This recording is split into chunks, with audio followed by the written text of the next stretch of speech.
आज हम अपने वीडियो में डिमांड कर्व को कैसे ड्रॉ करते हैं वो समझेंगे और जो डिमांड फंक्शन का मैथमेटिकली फॉर्म है उसको समझेंगे। जैसे हमें पता है कि लॉ ऑफ डिमांड के अनुसार नॉर्मल गुड के केस में जैसे किसी वस्तु की कीमत बढ़ती है तो उसकी डिमांड कम हो जाती है और कीमत घटने पर उसकी डिमांड बढ़ जाती है। तो आइए इसको ग्राफिकली कैसे हम ड्रॉ करेंगे तो हम समझते हैं। हमें पता है जब भी हम ग्राफ ड्रॉ करते हैं तो दो एक्सिस ओ एक्स और ओ वाई। ओ एक्सिस पर हमने क्वांटिटी लिया है और ओ वाई एक्सिस पर हमने प्राइस लिया है। जैसे किसी वस्तु की कीमत OP1 होती है तो उसकी डिमांड क्वांटिटी कितनी डिमांड की जा रही है OQ1।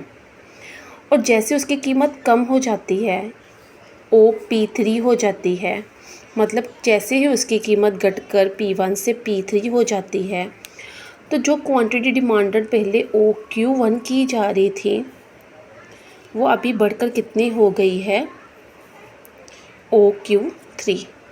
जो चेंज हुआ है कितना हुआ है Q2 Q3, डिमांड बढ़ गई है, मांगी गई मात्रा बढ़ गई है। और जब कीमत बढ़कर OP2 हो जाती है तो डिमांड कम होकर OQ2 हो जाती है। मतलब कितनी कम हो गई, पहले ओरिजिनल कितनी Q1 थी, जब जैसे ही प्राइस कम हुआ तो शिफ्ट होकर कहाँ चली गई Q1 कहाँ शिफ्ट हो गया Q2 पर शिफ्ट हो जाता है। इतनी क्वांटिटी हमारी क्या हो जाती है, कम हो जाती है। प्राइस घटने पर इतनी क्वांटिटी बढ़ जाती है। हम इन सब पॉइंटों को जब जोड़ लेते हैं तो ये हमारी क्या बन जाती है, डिमांड कर्व बन जाती है। अभी हम इसको फंक्शन मैथमेटिकली फॉर्म में समझते हैं कि quantity demanded in normal goods के केस में बता रही हैं कि क्या है A माइनस BP। अभी ये फंक्शन तो आपने पढ़ा ही होगा अपनी बुक में, हम इसको समझते हैं। हमने इसमें बाकी जितने भी फैक्टर्स हैं उनको क्या कर लिया है कांस्टेंट, मतलब उनमें कोई चेंज नहीं हो रहा। अगर वो सब समान है तब किसी उपभोक्ता का, कंज्यूमर का टेस्ट प्रेफरेंस, उसका इनकम और अदर फैक्टर्स जो उसकी डिमांड को इफ़ेक्ट करते हैं, सिर्फ एक ही फैक्टर को कंसीडर किया है, वो कौन सा है, प्राइस। कि प्राइस के कम और ज़्यादा होने पर डिमांड कम और ज़्यादा होती है। ये क्या है इधर इसको ए को क्या बोलते हैं हम, इंटरसेप्ट भी बोलते हैं या ऑटोनमस डिमांड भी बोल सकते हैं। अभी ए को मैंने, लेकिन उसका मतलब क्या है, ए क्या है, वो मैक्सिमम डिमांड है। जब किसी वस्तु की कीमत 0 हो जाती है तो आप कितना मैक्सिमम कितनी डिमांड कर सकते हो। मान लो आपको पानी की बोतलें फ्री मिल रही हैं 0 कीमत पर, तो आप कितना ले लोगे बोतल को, वो क्या मार्केट, मैक्सिमम मार्केट कितनी है किसी वस्तु की अगर उसकी कीमत 0 हो जाती है। तो ये हमें क्या बताता है, इंटरसेप्ट। अगर प्राइस 0 है तो मैक्सिमम डिमांड कितनी हो सकती है, जहाँ पर ये पॉइंट है, इंटरसेप्ट है।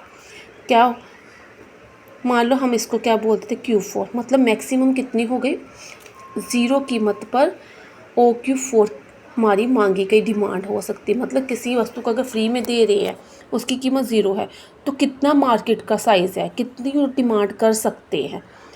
अभी ये क्या है, स्लोप है। बी क्या बताता है, स्लोप है।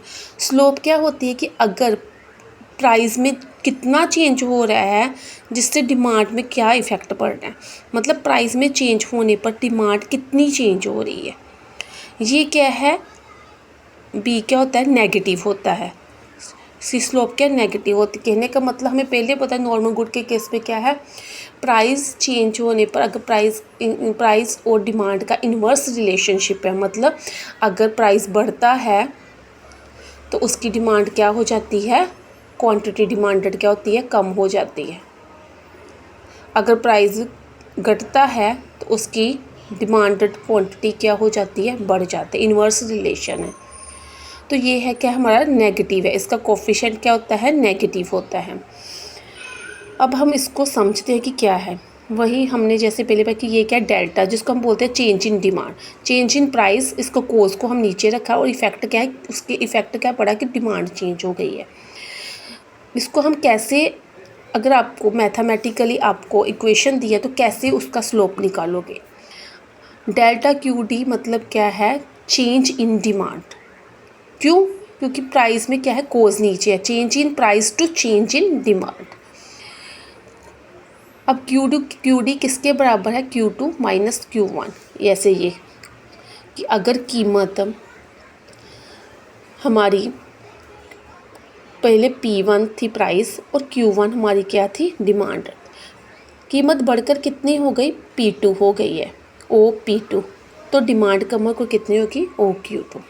वही तो हम इसका देखेंगे कि कितना कम हुआ है, Q2 माइनस Q1 मतलब ये, और P2 माइनस P1। अब हम इस इक्वेशन में फिल कर देंगे तो हमारी क्या आ जाएगी, स्लोप आ जाएगी। स्लोप क्या होती है, नेगेटिव होती है। अब हम इसको सम के थ्रू एक मैथमेटिकल एक सम इक्वेशन लेंगे तो उसके थ्रू हम समझने की कोशिश करेंगे। Thank you.